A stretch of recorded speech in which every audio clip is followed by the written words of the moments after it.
का सिद्धांत। अगर एक से ज़्यादा बल लग रहे हैं उस स्थिति में principle of superposition of forces. तो आज हम क्या पढ़ने वाले हैं? बलों के अध्यारोपण। अगर कई सारे बल अध्यारोपित हो जाते हैं तो उससे संबंधित क्या सिद्धांत दिया गया है, इसे हम समझेंगे। चलिए समझते हैं। तो हम डायग्राम पहले ड्रॉ कर लेते हैं।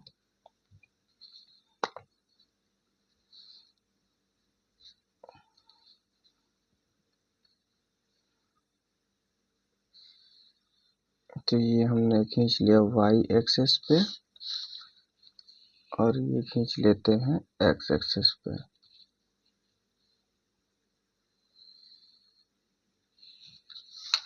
तो ये हमने मान लिया O पॉइंट और ये y एक्सिस और इसे हम मान लेते हैं x एक्सिस। ये हो गया। अब इसमें हम कई सारे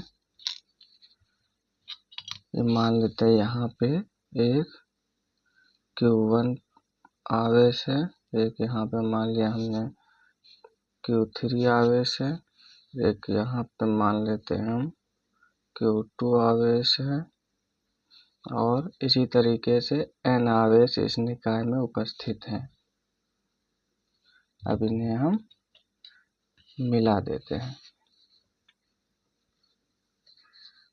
तो इन्हें हम मिला देते हैं।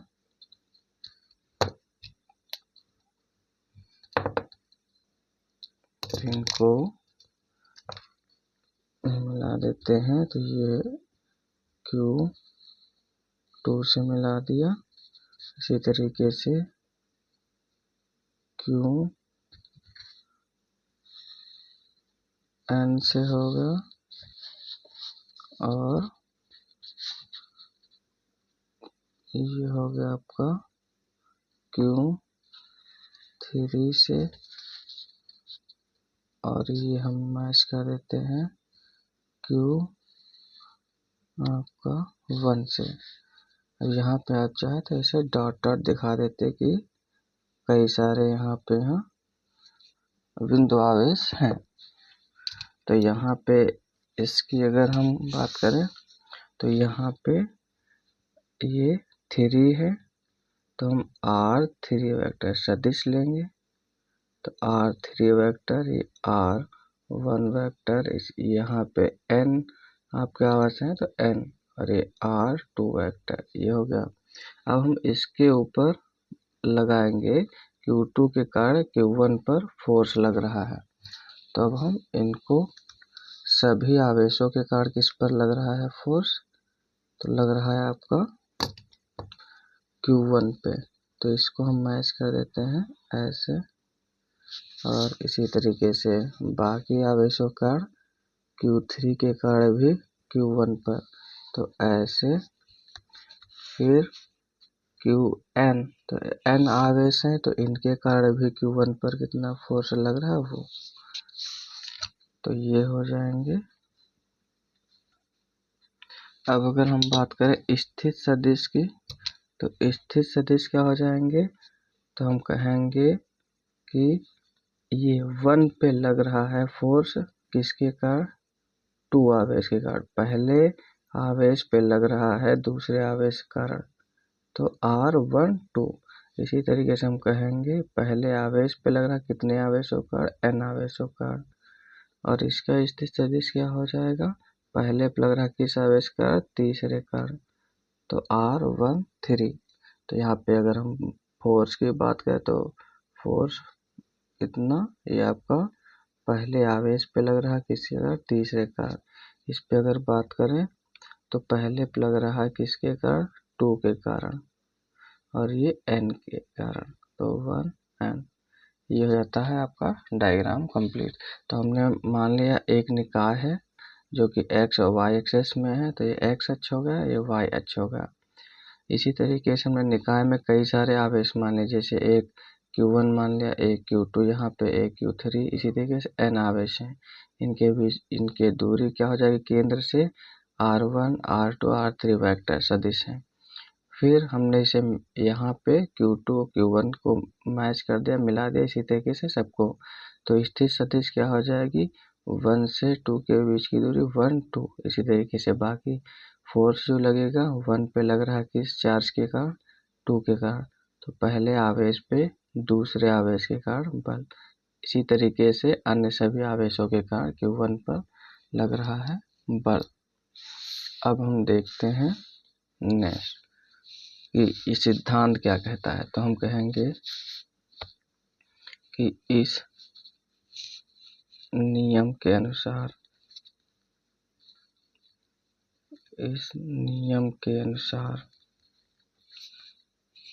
किसी बिंदु आवेश पर अन्य सभी आवेशों के द्वारा लगाया गया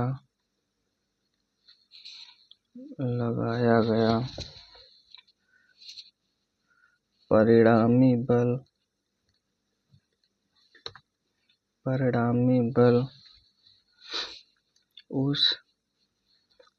उस बिंदु आवेश पर प्रत्येक आवेश द्वारा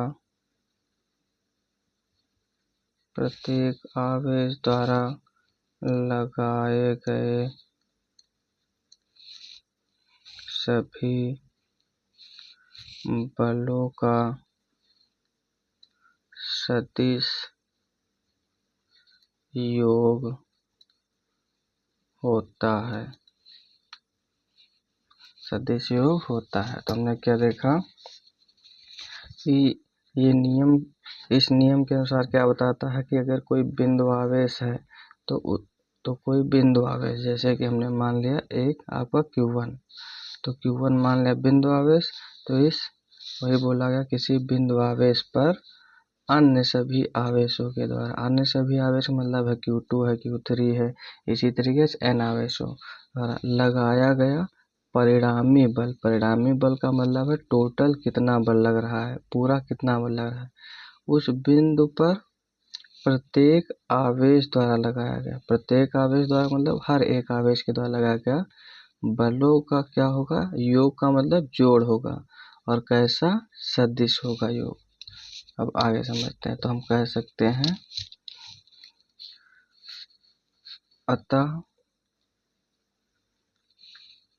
अतः F1 पे बल लग रहा है, वो भी सदिश, किस किस के कारण, पहले आवेश पे दूसरे कारण लग रहा था, पहले आवेश पे तीसरे आवेश कारण लग रहा था, इसी तरीके से आपके कितने n आवेशों के कारण बल लग रहा था।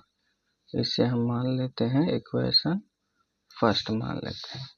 अभी जो हमने ड्रॉ किया इसमें क्या क्या है वो भी हम लिख लेते हैं। तो हम कहेंगे माना किसी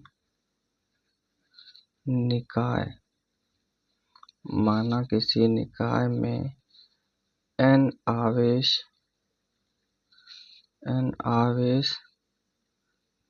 Q1, Q2, Qn आवेश उपस्थित हैं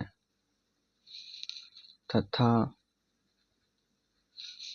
Q2, Q3, Qn के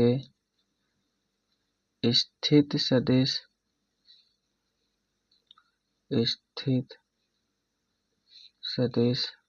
R12, R13, R1n हैं, तो Q1 पर अन्य सभी आवेशों द्वारा लगने वाला वैद्युत बल। ये समझते हैं क्या लिखा गया है। तो हमने मान लिया कि एक निकाय है, निकाय का मतलब कोई एक प्लेस। तो मान लिया एक निकाय है जिसमें कितने आवेश हैं, n आवेश। n आवेश मतलब है 10, 15, 20, 4, 5, कुछ भी आवेश हो सकते हैं। तो वही बोला गया n आवेश। जैसे हमने माना था Q1, Q2 और n। तो ये जैसे हमने दिखाया है, ये यहाँ पे आपका Q2 है, Qn आवेश है, Q1 है, Q3 है। तो ये क्या हो गया, n आवेश हमने मान लिया। और तथा Q2, Q3 और n आवेशों के स्थिर सदिश। तो इनके स्थिर सदिश ये है, इसे कहते हैं स्थिर सदिश। ये हो गया R12, R1n, R और R13। तो ये स्थिर सदिश हैं। तो Q1 पर अन्य, ये स्थिर सदिश हैं। तो Q1 पर जो अन्य आवेश हैं, अन्य आवेश कौन है, Q2 है, Q3 है, Qn आवेश है। इनके द्वारा लगने वाला वैद्युत बल, क्योंकि हम पहले भी पढ़ चुके हैं वैद्युत बल, ये दो बिंदु आवेशों के बीच में लगता है। तो अब देखते हैं भाई। तो हम बात करेंगे, दो आवेश हमारे 1, 2 भी हैं, तो इनके बीच में लगेगा। तो 1/4 पाई एप्सिलॉन नॉट, ये हम पढ़ चुके हैं, Q1। और दूसरा कौन सा आवेश, Q2। इनके बीच की दूरी है स्थिर सदिश 1, 2। और सदिश रूप में लिखना है तो 1, 2 का कैप। इसे क्या बोला जाता है, तो इसे आप बोल सकते हैं एकांक सदिश। इसे क्या, ये कैप बोला जाता है। और इस पूरे को क्या बोलेंगे, एकांक सदिश। इसे हम फिर से भी थोड़ा सा डिटेल में बता देंगे। इसे हमने मान लिया इक्वेशन सेकेंड। फिर आपका 1, 3 पहले और तीसरे आवेश के बीच में लग रहा है फोर्स। तो 1/4 पाई एप्सिलॉन नॉट Q1 और कौन सा आवेश, तीसरा Q3 अपॉन 1, 3 का स्क्वायर। और ये 1, 3 कैप, इक्वेशन 3। इसी तरीके से n आवेशों के कारण 1 पे लग रहा था, तो F1n बराबर 1/4 पाई एप्सिलॉन नॉट Q1 और Qn आवेशों के कारण R1n का स्क्वायर और आपका 1n। ये स्क्वायर क्यों लग रहा है, क्योंकि हमने निकाला था कूलाम के नियम में। इसे मान लिया इक्वेशन 4 मान लिया। अब हम कहेंगे समीकरण 1 में समीकरण 2, 3 और 4 का मान रखने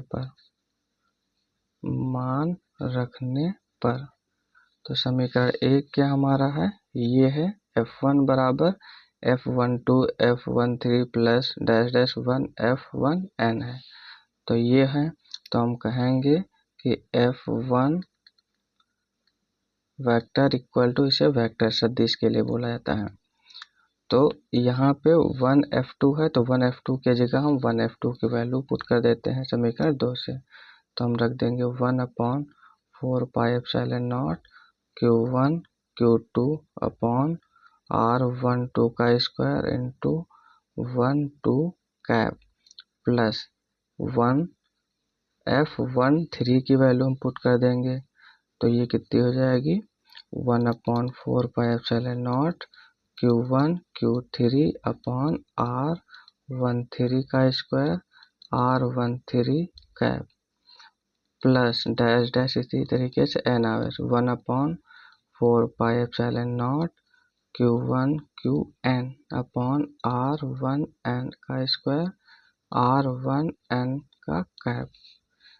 F वेक्टर इक्वल टू, यहाँ अगर हम देखें ऊपर क्या है जो एक जैसा है, तो Q1 इसमें है, Q1 इसमें है, Q1 इसमें है। तो हम कहेंगे ऊपर से कॉमन Q1 मिल जाएगा। नीचे अगर देखें तो 4 पाई epsilon not 4 pi epsilon not 4 pi epsilon not सब में है, तो नीचे से हमें कॉमन मिल जाएगा 4 पाई एप्सिलॉन नॉट।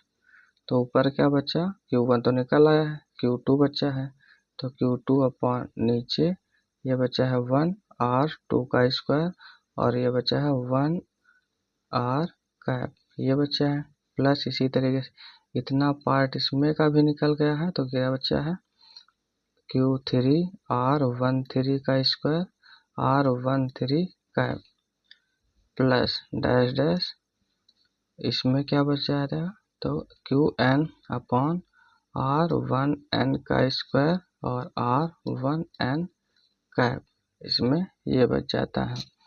चलिए एक बार हम फिर से अच्छे से समझ लेते हैं। यहाँ तक हम लोग समझ चुके थे, तो हमने ये देखा था कि अगर कोई दो बिंदु आवेश हैं तो उनके बीच में एक वैद्युत बल लगता है। वैद्युत बल या तो आपका अट्रैक्शन या रिपेल का होता है, आकर्षण या प्रतिकर्षण का। तो अब हमने देखा कि ये आपका, ये हमने इक्वेशन मानी थी F बराबर 1F1 सभी आवेशों के बीच में लग रहा था बल। तो F12 हमने लिखा, तो हमने कूलाम का नियम पढ़ा था 1/4 pi epsilon not Q1 Q2 upon R square. तो ये हो गया 1/4 पाई R 4 पाई एप्सिलॉन नॉट।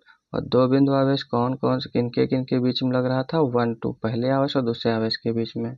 तो Q1 Q2 upon R square लिखते थे, तो स्थिर सदिश क्या है 1 2 का स्क्वायर, और ये लिखते हैं R12 कैप, ये हम सदिश बनाने के लिए लिखते हैं, मैंने बताया भी था सदिश। इसे हम और क्या, जैसे कि ये R कैप होता है बराबर R वेक्टर और अपॉन में है मोड ऑफ R, इसे बोला जाता है आपका एकांक सदिश।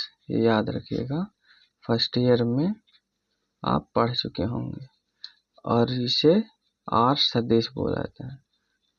ये वेक्टर को हम सदिश बोलते हैं, इसे परिमाण, R का परिमाण हम बोलेंगे, ये होता है। तो वही यहाँ पे लिखा है, इसे सदिश रूप में चेंज करने के लिए। तो ये हो गया आपका F12, ये हो गया। इसी तरीके से F13 1/4 pi epsilon not Q1 Q3। अब ये जैसे संख्याएं लिख रहे हैं तो आसानी से आप लिख सकते हो, 13 है तो सब में 13 होगा, R13 का स्क्वायर और R13 का कैप, फिर इसी तरीके से 1 N F हो गया, और 1/4 पाई एप्सिलॉन नॉट Q1 और Qn अपॉन R1n का स्क्वायर R1n का कैप। अब समीकरण हम अगर देखें एक में देखें, तो ये हमने लिखा था कि F1 इक्वल टू क्या हो जाएगा, ये सभी बलों का सदिश योग, योग का मतलब हमने प्लस किया, सबको जोड़ दिया है, तो योग हो गया। और कैसा है, ये सदिश है, तो सदिश योग है सबका। तो इसमें हम क्या करेंगे, वैल्यू इनकी सबकी पुट कर देंगे। तो वही मैंने लिखा समीकरण 1 में, समीकरण 2 3 और 4 का मान रखने पर वैल्यू पुट कर रहे हैं। तो put the value of 2 and 3 and 4 in equation first.